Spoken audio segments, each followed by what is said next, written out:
नमस्कार, आप देख रहे हैं 5 की बात और मैं हूं नगमा। और शुरुआत करते हैं पाकिस्तान की बात से, क्योंकि पाकिस्तान के पूर्व प्रधानमंत्री इमरान खान और पीटीआई के प्रमुख आज गिरफ्तार कर लिए गए। जिस बात का इमरान खान को लगातार डर बना हुआ था वो हुआ। इमरान खान आज इस्लामाबाद हाई कोर्ट में आ रहे थे, लेकिन कोर्ट के बाहर ही जब वो दाखिल हो रहे थे तब पाकिस्तानी रेंजर्स ने उन्हें गिरफ्तार किया। और इमरान खान की पार्टी का आरोप है कि उनके साथ जबरदस्ती की गई, उन्हें घसीट कर ले जाया गया और गिरफ्तार किया गया है। और ये जो इमरान खान आज इस्लामाबाद हाई कोर्ट आ रहे थे वो भ्रष्टाचार के मामले में सुनवाई के लिए वहां पे पहुंचे थे। ये पार्टी का ये आरोप है कि अर्धसैनिक बलों ने उन्हें घसीटते हुए गिरफ्तार किया है, कोर्ट से बाहर ले जाकर उनकी गिरफ्तारी हुई है। और ये जो गिरफ्तारी की गई है वो कादिर ट्रस्ट मामले में हुई है। ये भ्रष्टाचार का एक मामला है जिसमें इमरान खान और उनकी पत्नी दोनों आरोपी हैं। और आरोप ये है कि बहरिया टाउन ने, जो एक रियल एस्टेट कंपनी है, उसने एक ज़मीन अल कादिर ट्रस्ट को यूनिवर्सिटी के लिए दी। और ये जो अल कादिर ट्रस्ट है ये पीटीआई अध्यक्ष और उनकी पत्नी के नाम है, बुशरा बीबी। इमरान खान और उनकी पत्नी बुशरा बीबी के नाम है। इससे मुल्क को $50 मिलियन का नुकसान हुआ। और इसी मामले का आरोप, भ्रष्टाचार का आरोप इमरान खान पर है, जिसमें कहा जा रहा था कि वो जो है पेश नहीं हो रहे कोर्ट में। इमरान खान जब आज इस मामले में आ रहे थे तो उन्हें वहां से गिरफ्तार कर लिया गया है। एक वीडियो सामने आया है जो सोशल मीडिया पे काफी वायरल है, जिसमें यह नजर आ रहा है कि कैसे अर्धसैनिक बलों ने, यानी कि रेंजर्स ने, इमरान खान के साथ जबरदस्ती की है और घेर कर उन्हें घसीटते हुए गिरफ्तार किया है। पाकिस्तान के अखबार डॉन के मुताबिक हाईकोर्ट के चीफ जस्टिस आमिर फारूक ने इस्लामाबाद पुलिस चीफ और इंटीरियर मंत्रालय सेक्रेटरी और एडिशनल अटॉर्नी जनरल को 15 मिनटों में कोर्ट के सामने पेश होने को भी कहा। और ये भी कहा गया है कि एक 6 सदस्यीय कमेटी बनेगी जिसकी अध्यक्षता शाह महमूद कुरैशी करेंगे और वही आगे की कार्रवाई का फैसला करेगी। साथ साथ इस्लामाबाद में धारा 144 लगाने की भी खबर है। ये खबर आ रही है कि कई शहरों में यहाँ पे प्रोटेस्ट हो रहे हैं। और ये भी कहा गया है कि जो इस्लामाबाद में हालात हैं वो अभी नॉर्मल तो हैं, लेकिन धारा 144 लगाई गई है और कहीं पर भी अगर इसका कोई उल्लंघन करता है तो उनकी गिरफ्तारी भी हो सकती है। आपको एक ट्वीट दिखाते हैं पीटीआई के वाइस प्रेसिडेंट नेता चौधरी फवाद हुसैन, जिन्होंने ट्वीट करके ये कहा है कि पूर्व प्रधानमंत्री इमरान खान को कोर्ट परिसर से अगवा कर लिया गया है। बड़ी संख्या में वकीलों और आम लोगों को टॉर्चर किया गया। इमरान खान को गुमनाम लोग किसी गुमनाम जगह पर ले गए हैं। इस्लामाबाद हाई कोर्ट के चीफ जस्टिस ने गृह सचिव और आईजी पुलिस को 15 मिनट में पेश होने के आदेश दिए हैं।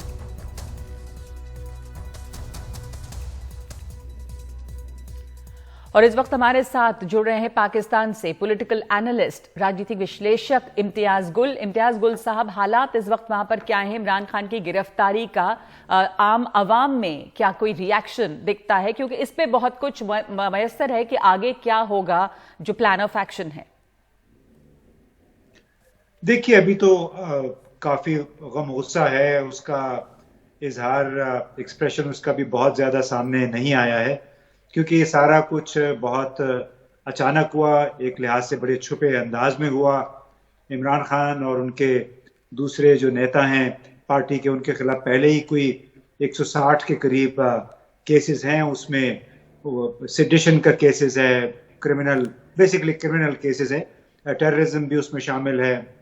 ये एक केस था, एक ऐसा केस है जिसमें अभी कोई इंडाइटमेंट भी नहीं हुई, कोर्ट का कोई डिसीजन भी नहीं हुआ, और एक ऐसे इंस्टीट्यूशन की तरफ से अरेस्ट वारंट है जिसको जो प्रेजेंट गवर्नमेंट है उन्होंने बहुत डाइल्यूट कर दिया हुआ है। तो एक लिहाज से कैमोफ्लाज करके बड़ा डिसेप्टिव अंदाज में घेर घार के उन्होंने इमरान खान को आज गिरफ्तार किया। वो फवाद चौधरी शायद ठीक कहते हैं कि उनको अगवा किया, इसलिए कि गिरफ्तारी पुलिस करती है, जबकि इस केस में पैरामिलिट्री फोर्सेस रेंजर्स को इस्तेमाल किया गया। और उन्होंने आपने पिक्चर्स भी देखी होंगी। जी इम्तियाज साहब, ये बताएं, जैसे आप कह रहे हैं कि इसमें सिर्फ आरोप है, अभी अब ये पूरा प्रोसेस है कि इसमें वो साबित होता है कि नहीं भ्रष्टाचार का जो आरोप है, बावजूद इसके जो उनकी गिरफ्तारी हुई है, तो जो बात आप कह रहे हैं कि ये सही तरीका नहीं था उनकी गिरफ्तारी का, और ये खदशा, ये जो डर है वो उनको पहले से भी था इमरान खान को, जैसा उन्होंने एक वीडियो में भी बोला था इसके पहले, पर तो लोगों में भी ये बात होगी या ये इंप्रेशन है कि इमरान खान की जो गिरफ्तारी है वो गलत हुई है? अगर भ्रष्टाचार का इल्जाम भी है तो ये साबित होना चाहिए। ये हुकूमत उल्टी भी हो जाए कोई इस बात पे यकीन नहीं करेगा कि इमरान खान के खिलाफ जो केसेस हैं वो जेन्युइन है। जिस केस में गिरफ्तारी हुई है उसमें अभी तक सिर्फ इल्जाम है। इल्जाम भी वो प्रोसिक्यूटर की तरफ से है और सारा काम बिल्कुल बाकायदा डॉक्यूमेंटेशन करके हुआ है। उसमें भले उस पर इल्जाम हो, आरोप हो, और उस आरोप को जाहिर है जब तक इन्वेस्टिगेट ना हो, जब तक डिटरमिन ना हो कि इसमें किस नेचर का क्राइम इसमें इन्वॉल्व है, उस वक्त तक इस अंदाज में गिरफ्तारी नहीं होती है। ये तो गवर्नमेंट एक मौके की तलाश में थी, उन्होंने इस मौके को इस्तेमाल किया। अब दूसरी तरह मैंने आपसे बताया कि उनके आतंकवाद के भी केसेस है। क्या ये मुमकिन होता है कि एक प्राइम मिनिस्टर है वो ओवरनाइट टेररिस्ट भी बन जाए, कंटेम्प्ट ऑफ कोर्ट में भी इन्वॉल्व हो जाए, रेबल भी हो जाए, सेडिशन का केस भी उसके खिलाफ बन जाए? तो सारे ये तो पॉलिटिकली मोटिवेटेड केसेस हैं और इतनी आसानी से अब ये हमारी स्थिति कोई ये संभलने वाली नहीं है। तो 2-4 दिन में पॉलिटिकली जो है ये शॉक एक जी आप कह रहे हैं कि पॉलिटिकली और डिस्टेबलाइज होगा मुल्क। खालिद महमूद साहब हमारे साथ जुड़ गए हैं, जंग ग्रुप के पत्रकार लाहौर से। खालिद महमूद साहब, ये एक पहले ही सियासी वहां पे उथल पुथल थी और ये इमरान खान की गिरफ्तारी जो है इसको और डिस्टेबलाइज करता है। और जैसा इम्तियाज साहब कह रहे थे कि सरकार एक मौके की तलाश में थी और तमाम तरह के आरोप जो हैं वो साबित नहीं हुए हैं, उसके पहले इस तरह की गिरफ्तारी किस बिना पे हुई है? जी कहा तो यही जा रहा है कि अलकादर ट्रस्ट जो है उसमें इन्होंने और इनकी मिसिज ने, बुशरा बेगम ने, जो घपले किए थे और बहरिया टाउन जो पाकिस्तान का एक बड़ा प्रॉपर्टी का इदारा है, उसके जो मालिक है जिनके ऊपर ये इल्जामात पहले भी आ चुके हैं। जी, पर मैं कह रही हूँ कि ये तो है कि उनके ऊपर ये आरोप हैं, जैसा कि इम्तियाज गुल साहब भी कह रहे हैं, पर ये तो अभी कोर्ट का एक प्रोसेस होता है। उसके पहले ये जो गिरफ्तारी जिस तरीके से हुई है उसमें क्या इसका आधार बेसिस है? इस तरह की गिरफ्तारी क्या सही है, जायज है? जी बिल्कुल, आप ये देखिए कि जब इमरान खान को नैब की तरफ से मुख्तलिफ नोटिस मिले और उनको कहा गया कि आप पेश हों, अदालत में आए, वो नहीं आए और फिर नैब ने तो अपना काम करना ही था। तो आज उन्होंने जब देखा कि वहां पे इस्लामाबाद हाई कोर्ट में वो मौजूद हैं और उनके जो वर्कर्स हैं वो भी वहां मौजूद नहीं, तो उन्होंने रेंजर्स के 2000 से ज्यादा जवान जो थे उन्होंने पूरे हाई कोर्ट को घेरे में ले रखा था। ये तारीख का बदतरीन वाकया है कि हाई कोर्ट को रेंजर्स जो हैं उन्होंने अपने घेरे में लिया। लेकिन जिस तरीके से ये शीशे तोड़े गए, ये पुलिस की तरफ से तोड़े गए और जो गिरफ्तारी है वो रेंजर्स ने नहीं की। रेंजर्स ने उनको वहां से अदालत के जो कोर्ट के जो इलाका एरिया था वहां से बाहर लेके गए, जहां पुलिस ने इनको गिरफ्तार किया और नैब के साथ पुलिस जो है वो मौजूद थी। जो नैब रावलपिंडी के दफ्तर जो है वहां पे इनको शिफ्ट कर दिया गया। आपकी आवाज कट रही बीच बीच में, पर आप इम्तियाज गुल साहब से थोड़ा सा अलग बात आप ये कर रहे हैं कि चूंकि वो यहाँ पर पेश नहीं हो रहे थे इन मामलों में, इसलिए उनकी जब वो हाई कोर्ट में आए तो गिरफ्तारी हुई है। आपने ये भी कहा कि रेंजर्स ने गिरफ्तारी नहीं की है, रेंजर्स उनको बाहर लेकर गए, फिर पुलिस ने गिरफ्तारी की, यानी कि पाकिस्तानी रेंजर्स और पुलिस दोनों ने मिलकर इस काम को अंजाम दिया। आपकी आवाज बीच बीच में कट रही है। पॉलिटिकल असर इसका आप क्या देखते हैं? खालिद महमूद साहब, अगर आप सुन पा रहे हैं मुझे तो।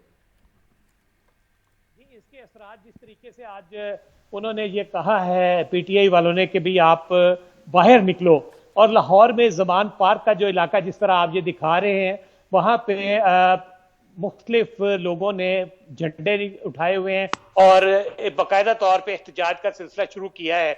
लाहौर के तमाम दफातर जो थे लाहौर और पाकिस्तान के मुख्तलिफ बड़े शहरों के, वो बंद कर दिए गए हैं, क्योंकि जिस तरीके से पहले इमरान खान के घर के ऊपर अटैक हुआ था उस वक्त भी ऐसा ही हुआ था कि लोग जो है सड़कों पे निकल आए थे और लोगों को आने जाने में बहुत दिक्कत हो रही थी। अब भी ऐसा ही हो रहा है और इसको जिस तरीके से आज हंगामे शुरू हुए हैं लाहौर में, उसके बाद सरकारी दफातर बंद कर दिए गए हैं। ये भी कहा जा रहा है कि रेंजर्स जो हैं उसको अलर्ट कर दिया गया है कि वो इमरान खान जिस तरीके से उनके घर के ऊपर आज ये उनके वर्कर्स जो हैं वो बाहर निकले हैं तो उनको कंट्रोल करें। लेकिन अगर ये मॉब बढ़ गया तो शायद इसको कंट्रोल करना मुश्किल हो जाएगा। और मेरे कुछ दोस्त तो ये कह रहे हैं कि अगर इमरान खान के लिए वर्कर पाकिस्तान के बाहर निकल आए तो शायद फौज को अपना काम करना पड़ेगा, और जो माजी में होता रहा है कि अस्सलाम वालेकुम पाकिस्तान, इसी तरह ही होगा। मेरे अजीज तो हालात बुरे हो आप सकते समझ रहे हैं हैं। इमरान खान की गिरफ्तारी से। इम्तियाज साहब, एक तो पब्लिक में गुस्सा, नाराजगी और आम लोग जो हैं वो सड़कों पर आ सकते हैं, जैसा कि खालिद महमूद साहब कह रहे हैं। हो सकता है कि इसमें आर्मी को भी दखल देना पड़े और एक पॉलिटिकल इंस्टेबिलिटी वहां पे और ज्यादा बढ़ सकती है मुल्क में। पहले से ही एक इकोनॉमिक प्रॉब्लम, पॉलिटिकल प्रॉब्लम वहां पर से उससे जूझ रहे हैं लोग। और इस आज जो ये वाकया हुआ, ये गिरफ्तारी हुई, उसका असर क्या आप देखते हैं? देखिए, असर तो कोई अच्छा नहीं होगा ना। ये एक ऐसी सिचुएशन है कि इससे पहले जुल्फिकार अली भुट्टो को गिरफ्तार किया गया, उनको फांसी लटका दिया गया। बाद में बेनजीर भुट्टो साहिबा को गिरफ्तार किया गया, उनको एग्जाइल होना पड़ा। नवाज शरीफ को गिरफ्तार करके सजा सुनाई गई। अब इमरान खान की बारी है। तो पाकिस्तान के लोगों को, जितने भी दानिश लिखारी भी हैं, जितने भी एंकर्स हैं, उन सबको और जितने पॉलिटिकल एक्टिविस्ट हैं, उनको इस पॉइंट ऑफ व्यू से देखना चाहिए कि कितना एक ब्लैक डे है इस लिहाज से कि एक लीडर, पूर्व प्राइम मिनिस्टर, वो अदालत में पेश हो रहा है, पेश होने के लिए आया, उसके बायोमेट्रिक्स हो रहे हैं और उसको वहां से गिरफ्तार किया जाता है, और वो भी पैरामिलिट्री फोर्सेस के जरिए। तो ये हमारी जितनी भी डेमोक्रेटिक फोर्सेस हैं, वो लोग जो कि कल तक ये रोना रो रहे थे कि उनको गिरफ्तार किया गया, नेशनल अकाउंटेबिलिटी ब्यूरो को पॉलिटिकल इंजीनियरिंग के लिए इस्तेमाल किया गया, उन तमाम लोगों को आज इस पॉलिटिकल इंजीनियरिंग के, इस नेशनल अकाउंटेबिलिटी ब्यूरो के सेक्शन, बल्कि उसको कंडेम करना चाहिए। और सिंपल सी बात है कि ये इमरान खान को हर हाल में गिरफ्तार करना चाह रहे थे। आज उन्होंने उसका एक बहाना उनको मिल गया, जब उसके साथ लोग नहीं थे, तो वो एक डिसेप्शन उन्होंने डिप्लॉय की और उसके जरिए गिरफ्तार कर लिया। लेकिन इसका पाकिस्तान के लिए मैं नहीं समझता कोई नेकनामी होगी। पाकिस्तान के लिए, पाकिस्तान में रूल ऑफ लॉ के लिए कुछ अच्छा नहीं होगा। और बड़ा चैलेंज है तमाम डेमोक्रेटिक फोर्सेस के लिए कि वो किस हद तक इसको कंडेम करते हैं। Forget about what happened in the past. क्या पाकिस्तान, सवाल ये पैदा होता है कि क्या पाकिस्तान इसी ये घन चक्कर में, मनूस चक्कर में घूमता रहेगा हर वक्त?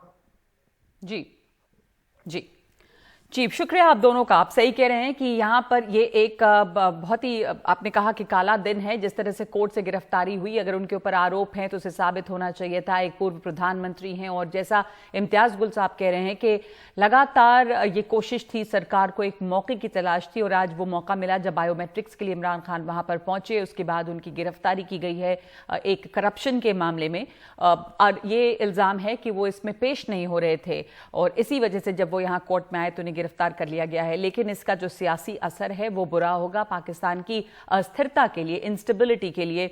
और ये संदेश जाहिर सी बात है कि अच्छा इससे नहीं जाता है। 144 धारा जो लगाई गई है कुछ शहरों में और लोगों में धीरे धीरे सड़कों पर निकलने का आह्वान पीटीआई करेगी ही, तो इसका किस तरह का असर होता है ये देखना होगा कि आगे क्या कार्रवाई इस पर होती है। बहुत शुक्रिया आप दोनों का। और अब आगे बढ़ते हैं हमारी दूसरी खबरों में। तो खास फोकस आज 5 की बात में आर्टिफिशियल इंटेलिजेंस पर, क्योंकि इन दिनों एआई यानी कि आर्टिफिशियल इंटेलिजेंस पे बहस जारी है। ये आने वाले कल की संभावना है या आने वाले कल का खतरा? ये नए रोजगार पैदा करेगा या फिर रोजगार छीनेगा? ये तमाम सवाल बने हुए हैं और इन सब के बीच एक बड़ी पहल भारत के स्कूली शिक्षा में भी हो रही है। सीबीएसई 6ठी से लेकर 8वीं कक्षाओं में एआई से जुड़े कोर्स शामिल कर रही है। इसे नई शिक्षा नीति के तहत स्किल एजुकेशन यानी कि कौशल विकास शिक्षा का हिस्सा माना जा रहा है। इसके तहत छात्रों को आर्टिफिशियल इंटेलिजेंस के बारे में जानकारी दी जाएगी, पढ़ाया जाएगा। कोडिंग और डेटा साइंस के कोर्स भी शामिल होंगे और दरअसल कुल 33 नए कोर्स शामिल किए जा रहे हैं जो 10 से 15 घंटे के होंगे और ऑप्शनल होंगे, वैकल्पिक होंगे। ये सवाल उठ रहा है कि आर्टिफिशियल इंटेलिजेंस से किस तरह के काम लिए जा सकते हैं। जवाब तो है कि हर तरह के काम, लेकिन अभी ही आर्टिफिशियल इंटेलिजेंस हमारी जिंदगी का अहम हिस्सा हो गया है। बहुत सारे काम ऐसे हैं जो अभी से आर्टिफिशियल इंटेलिजेंस के जरिए ही हो रहे हैं।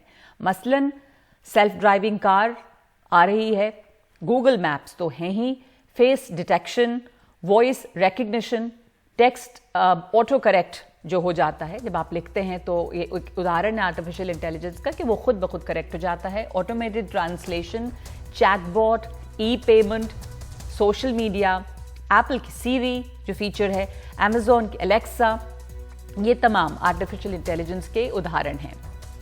आने वाले सालों में ये जो लिस्ट है वो और बड़ी होती जाएगी और बहस जो है वो और भी तीखी होगी। इसे समझने के लिए हमारे साथ इस वक्त एक बहुत ही अच्छा पैनल मौजूद है तमाम जानकारों का। हमारे साथ गगन पुरी हैं जो कि प्रमुख हैं risk and regulatory. Krishna Vij हमारे साथ जुड़ रहे हैं जो बिजनेस हेड हैं टीम लीज डिजिटल के। Professor Farhad Bashir Khan AI expert और Yashish Dahiya CEO PolicyBazaar.com। Professor Farhad Bashir Khan, AI क्या है आम लोगों के लिए, और एक जो खतरा, बड़ा सवाल सबसे पहले कि एआई एक संभावना है अपॉर्चुनिटीज की या फिर ये खतरा है कि नौकरियां जाएंगी, लोग कैसे समझें इसे?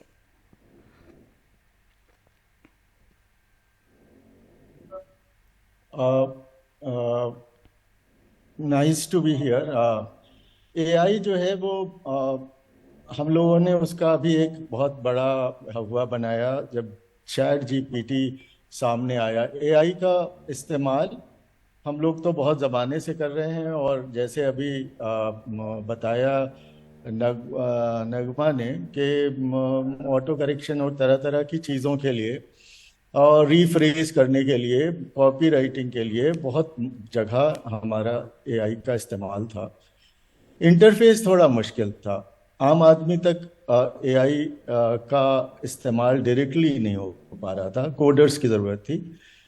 अभी क्या चेंज हुआ है बड़ा, वो ये हुआ है कि चैट जीपीटी और उसकी तरह के और इंटरफेस आ गए जो हमारी लैंग्वेज समझते हैं और हमारी लैंग्वेज में वही ऑटोमेशन जो अभी कोडर्स करते थे, एम्बेडेड होते थे, कैमरों में होते थे और चीज़ों में आते थे, वो अब हर आदमी को दस्तयाब है, कोई भी उसको इस्तेमाल कर सकता है। इससे एक बड़ा सवाल पैदा हुआ कि क्या ये जो चैट जीपीटी और एआई के बहुत सारे और प्रोग्राम हैं, क्योंकि वो रूटीन काम आपके ऑटोमेट कर देंगे। आपको कोई खत लिखना है जो एक आम तरह का होगा तो वो आपके खत लिख देंगे, ईमेल के सारे जवाब दे देंगे और बहुत हद तक सही दे देंगे। तो लगता है ऐसा है कि वो वाला स्किल, कंटेंट का, रूटीन कंटेंट क्रिएट करने का, एक सबसे पहला जो हिंदुस्तान में जो काफ़ी जो सेमी स्किल्ड लोग जो काम किया करते थे, वो काम लगता है कि ख़त्म हो रहा है। मैं उस पर आऊँगा और हमें लगता है कि बहुत सारे जॉब वहाँ जाएंगे, मगर होने क्या वाला है कि ये उल्टा काम होने वाला है। ये हमारे जीडीपी को बहुत बड़ा सहारा बनेगा और बहुत ज़्यादा बड़ा कंट्रीब्यूट करेगा जीडीपी को। ठीक है जी जी।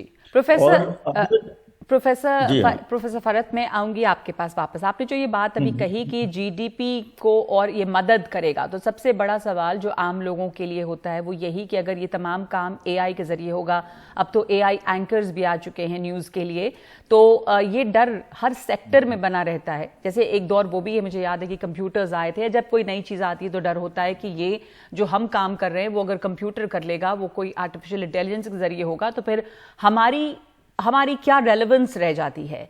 तो अलग अलग सेक्टर्स में क्या ह्यूमंस को, क्या इंसान को ये रिप्लेस करता है? क्या ये मौके क्रिएट करता है, जीडीपी को बढ़ावा देता है? फिर इंसानों का जो रोल है वो कहाँ जाता है? इसे कैसे समझें? हमारे साथ गगनपुरी भी हैं। गगनपुरी, आप इस आर्टिफिशियल इंटेलिजेंस की आमद को किस तरह से देख रहे हैं? इस संभावना तो है ही, पर वो जो डर है लोगों में नौकरियां जाने का, उसको कैसे आप एक्सप्लेन करेंगे? जी बिल्कुल। मेरे ख्याल से जैसे हम आर्टिफिशियल इंटेलिजेंस को आज देख रहे हैं, इसको एक ट्रांजिशन के नजरिए से देखना बहुत जरूरी है। खतरा भी है, बट मेरे हिसाब से जहां इतना खतरा नहीं है जितना ये इतना बड़ा मौका है हमारे लिए, नॉट जस्ट हमारे देश के लिए बट एक पूरी मैनकाइंड के लिए कि आर्टिफिशियल इंटेलिजेंस को हम कैसे आगे बढ़ाएं। खतरा आपके लिए तब है अगर आपका स्किल सेट बहुत जेनेरिक है, आप वर्कफोर्स में बहुत टाइम से हैं, आप नई चीजें नहीं सीख पा रहे हैं, या आप किसी काम में जो वो काम रेप्लिकेबल है, कोई भी एक मशीन कर सकती है या एक ऑटोमेशन के जरिए कर सकता है। लेकिन अगर आप इसको एक ट्रांजिशन के जरिए से देखें कि एक अपॉर्चुनिटी या एक मौके के जरिए से ऑटोमेशन को भी आगे बढ़ाने के लिए भी स्किल सेट चाहिए। तो मेरे हिसाब से एक बहुत बड़ी नीड, एक बहुत बड़ा नीड गैप आएगा जिसमें हमें स्किल सेट्स चाहिए होंगे जो इस ट्रांजिशन को ठीक से हैंडल कर सके। और जैसे हम ऑटोमेशन करेंगे, और ये तो अब लगभग तय है कि ऑटोमेशन हमारी जिंदगी का एक बहुत अहम हिस्सा है, एक बहुत इंपॉर्टेंट हिस्सा बनने वाला है आगे। तो जिस तरह से ऑटोमेशन हमारी जिंदगी में आएगी, उस ऑटोमेशन को हैंडल करने के लिए आगे हमें एक बहुत जरूरी स्किल सेट चाहिए होगा। उसको ट्रांसलेट करके बिहेवियरल ट्रांजिशन के लिए, वर्कफोर्स ट्रांजिशन के लिए एक बहुत बड़ा स्किल सेट गैप आएगा। तो मेरे हिसाब से जो इस ट्रांजिशन को ठीक से हैंडल कर पाएगा, जो अपने आप को मेंटली, अपने आप को सोशली, अपने आप को बिहेवियरली इस ट्रांजिशन के आगे, इस जरिए से आगे अपने आप को कर पाएगा, ये अपॉर्चुनिटी एंडलेस है। ये अपॉर्चुनिटी बहुत एंडलेस है। बिल्कुल, आपने अपस्किलिंग की बात की, आपने कहा कि एक स्किल सेट में गैप भी आएगा और जो लोग इस गैप को भर पाएंगे उनके लिए तो अपॉर्चुनिटीज हैं, तो अपने आप को रीस्किल या अपस्किल करने की जरूरत है। हमारे साथ कृष्णा विज हैं जो बिजनेस हेड है टीम लीज डिजिटल, और आशीष दहिया CEO PolicyBazaar.com। एक छोटा सा ब्रेक ले रही हूं मैं, ये चर्चा हम जारी रखेंगे कि आर्टिफिशियल इंटेलिजेंस हमारे लिए कितनी संभावनाएं खड़ी करता है और किस तरह के खतरे हैं, और जो स्किल सेट में गैप है उसे हम कैसे भरपाई उसकी करेंगे। एक ब्रेक के बाद मैं लौटती हूं 5 की बात में।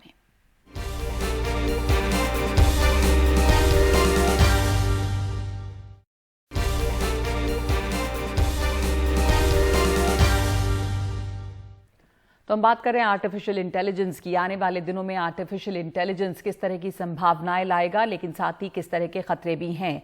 तो हमारे पास तमाम मेहमान मौजूद हैं। कृष्णा विज, मैं आपके पास आना चाहूंगी, बिजनेस हेड हैं आप टीम लीज डिजिटल की। आप लोगों की कंपनी में किस तरह के बदलाव आप देख रहे हैं या अपॉर्चुनिटीज देख रही हैं इसमें, और जो लोग हैं, जो पहले का एग्जिस्टिंग वर्कफोर्स है, उसमें क्या अपस्किलिंग जरूरत है?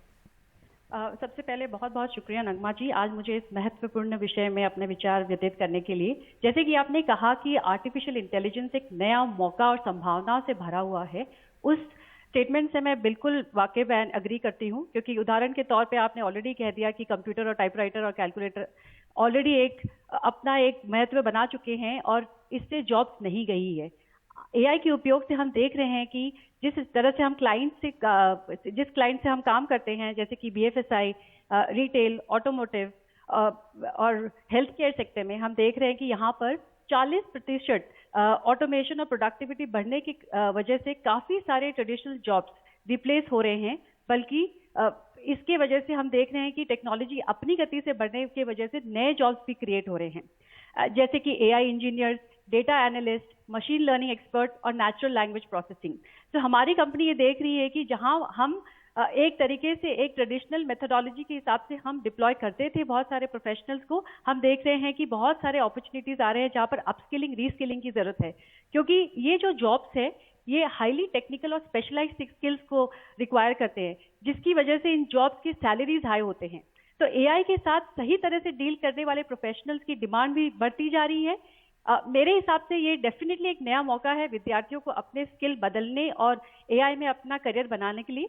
हम ये भी देख रहे हैं कि भारतीय सरकार भी AI को प्रमोट करने के लिए काफी सारे इनिशिएटिव्स ले रही है, जैसे कि रिसर्च, एजुकेशन, इंफ्रास्ट्रक्चर। अगर आप देखो तो हर एक एजुकेशन इंस्टीट्यूट या फिर एडटेक फर्म और career lot of online courses भी अवेलेबल है। इसके माध्यम से AI इकोसिस्टम को प्रमोट करने और बहुत सारी जॉब्स को फुलफिल करने से इतना मुश्किल नहीं होगा अगर अपस्किलिंग एंड रीस्किलिंग पे तो करना चाहे तो। जी। और आशीष दहिया, आप CEO है PolicyBazaar.com। PolicyBazaar.com जैसी जो कंपनियां हैं, वहां पर AI किस तरह से अपनी एंट्री कर रही है? किन एरियाज में आपको लगता है कि जॉब्स रिप्लेस करेंगी, और जो लोग हैं उनमें क्या रीस्किलिंग की जरूरत है?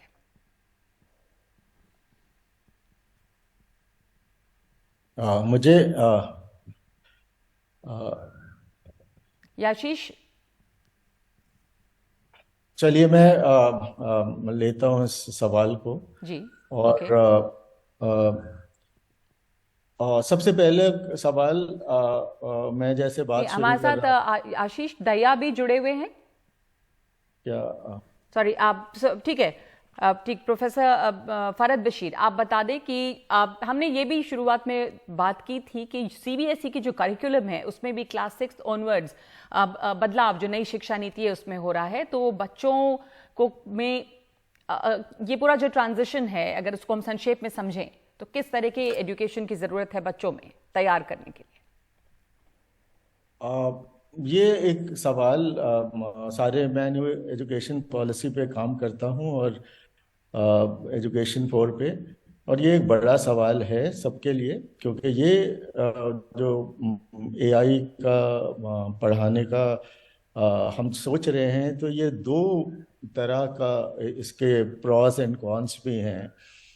हमें सबसे पहले एजुकेशन सिस्टम को ऑग्यूमेंट करने के लिए इन चीज़ों को एक यूनिवर्सिटी के कैरिकुलम में डायरेक्टली टीचर्स के हाथ में देने के से अच्छा है कि हमें तीनों सेक्टर्स, जो प्राइवेट सेक्टर है, यूनिवर्सिटी है और जो जॉब लोग देते हैं, ये तीनों लोग मिल के ही इस चीज़ को आगे, तो ये बहुत सारे कोलैबोरेशन की ज़रूरत है। It would be a very collaborative work. It has lot of potential. It has, as far as that, teaching this to young or students with impressionable mind. जी हमें बहुत ज़्यादा ज़रूरत है कि इनके खराबियों का, इसके जो बच्चे आंसर्स लिख सकते हैं, जैसे टीचर अच्छे से लेसन्स बना सकते हैं और अपना पढ़ा सकते हैं, उसी तरह बच्चे भी वो आंसर्स को तो उसी से लिख सकते हैं। आप बहुत मुश्किल पड़ेगी उसको देखने के लिए कि ये गलत है। तो हमें मिल बैठ के पॉलिसी, कम से कम एजुकेशन पॉलिसी पे हमें अच्छे से ध्यान देना पड़ेगा कि इथिक्स का जो एक बहुत बड़ा सवाल खड़ा होता है बच्चों के एजुकेशन के साथ, वो उसको कैसे हल करें। ठीक है। पुराने जैसे मैं बात शुरू कर रहा था कि इन सब चीजों से डर के मारे हम कहीं इनको हटा ही दें, तो वो पॉसिबल नहीं है। और एक बहुत बड़ी अपॉर्चुनिटी हमारे कंट्री के लिए अभी आके खड़ी हुई है। और एक बहुत अच्छा, जैसे कंप्यूटर आए तो हमारी कंट्री के लिए एक बहुत बड़ा, जब हमारे पास इतनी इंडस्ट्री नहीं थी, चीजें नहीं थी, हम बहुत पीछे पिछड़ रहे थे किसी जमाने में, तो कंप्यूटर ने हमें एक सॉफ्टवेयर प्रोग्रामिंग के जरिए एक सॉफ्ट पावर बन जी, जैसे आप कह रहे हैं कि जब कंप्यूटर्स आए थे, जब भी कोई नई टेक्नोलॉजी आती है, तो नई टेक्नोलॉजी आई तो इंडिया के लिए, मैं खास अभी जो बहुत डेवलप्ड कंट्रीज में वो इतनी बड़ी अपॉर्चुनिटी नहीं है जितनी बड़ी मैं इसे इंडिया के लिए देख, लेकिन उसके साथ साथ ये भी है कि उसमें जो रीस्किलिंग या अपस्किलिंग है, उसके लिए हमारी पॉलिसीज कैसी हैं और क्या हम लोगों को तैयार कर रहे हैं। क्योंकि लोगों में एक ये डर भी है कि वो जब नौकरियां, जिन जगहों पर लोग हैं वहां पर जब नौकरियां जाती हैं तो किस तरह की नई जॉब अपॉर्चुनिटीज खड़े होते हैं और उसके लिए किस तरह की तैयारी है। तो धन्यवाद आप तमाम लोगों का इस पर समझाने के लिए, अपने अपने व्यूज़ की क्या इसमें होगा। अपॉर्चुनिटी तो ये है, लेकिन साथ साथ तैयारी की भी ज़रूरत है। तो बहुत शुक्रिया। और 5 की बात में इस वक्त हम एक ब्रेक लेंगे। इस वक्त इतना ही वक्त है एआई के ऊपर चर्चा करने के लिए हमारे पास, पर एक ब्रेक लेंगे और ब्रेक के बाद लौटते हैं दूसरी खबरों के साथ, हेडलाइंस के साथ।